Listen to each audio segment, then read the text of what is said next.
Merci, Monsieur le Président. Merci, les honorables assesseurs. Moi, j'ai une proposition de solution à soumettre au tribunal par rapport aux problèmes posés par la défense. Je souhaite que les témoins dont les noms figurent déjà sur les listes préalablement signifiées 72 heures avant l'ouverture de ce procès, que ces témoins soient entendus ici en qualité de témoins.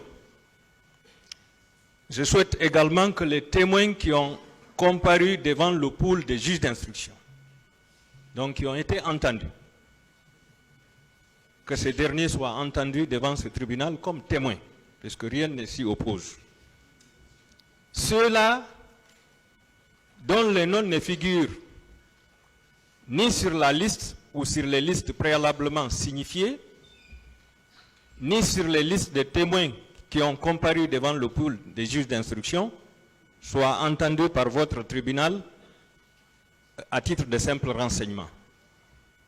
Sur la question de la sécurité des avocats, je pense que ce sont les avocats de la partie civile qui doivent se plaindre aujourd'hui. C'est un accusé qui est au dehors, avec un commando efficace. Nous avons martelé les faits, des faits graves contre cet accusé. C'est nous qui avons peur aujourd'hui pour notre sécurité. Ce n'est pas vous, les avocats de la défense. C'est nous autres qui avons peur pour notre sécurité, puisqu'on n'a pas manqué de signaler que parfois, beaucoup d'entre nous sont suivis de la salle d'audience jusqu'à domicile et parfois jusqu'au cabinet. Donc, mais je n'en disconviens pas que la sécurité soit assurée pour tous les avocats et en même temps pour les magistrats, Monsieur le Président. C'est ce que j'avais à dire. Je vous remercie.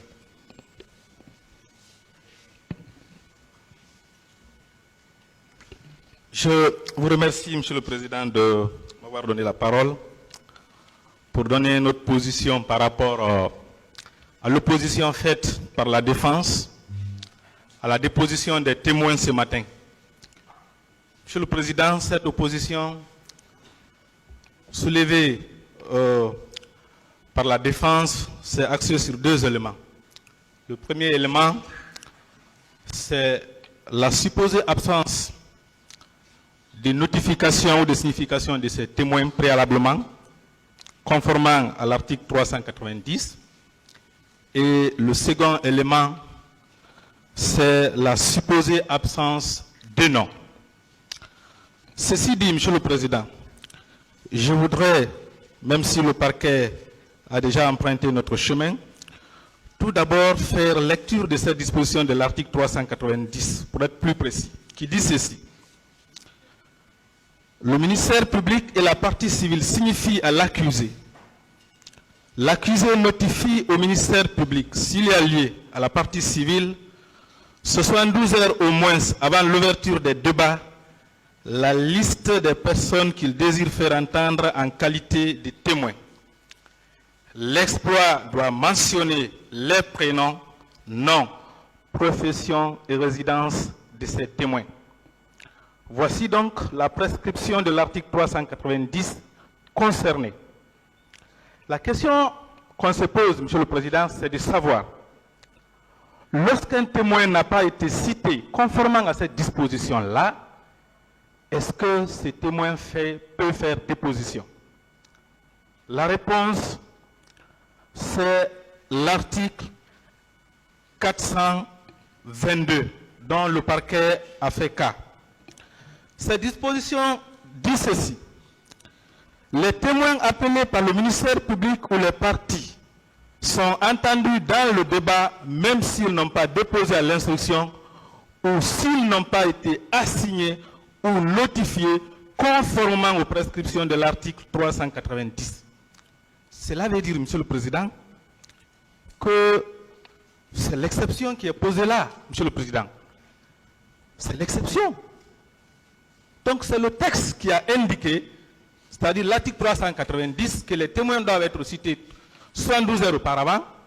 Et c'est la même loi qui dit que même si ces témoins n'ont pas été cités, conformément à cette disposition-là, ils peuvent valablement faire déposition, Monsieur le Président.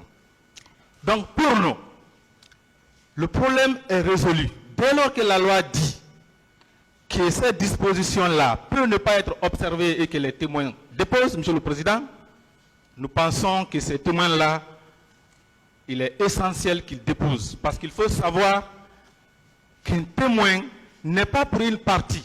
C'est quelqu'un qui vient porter à la connaissance du tribunal ce qu'il connaît de l'affaire, Monsieur le Président. Je ne vois vraiment pas pourquoi on s'opposerait à sa déposition parce qu'il n'aurait pas été cité conformément à l'article 390.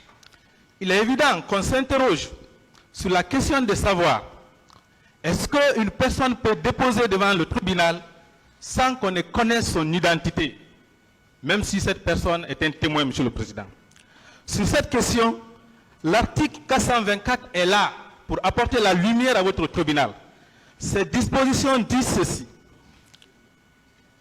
Les témoins doivent, sur la demande du président, faire connaître leur prénom, nom, âge, profession, leur domicile ou résidence.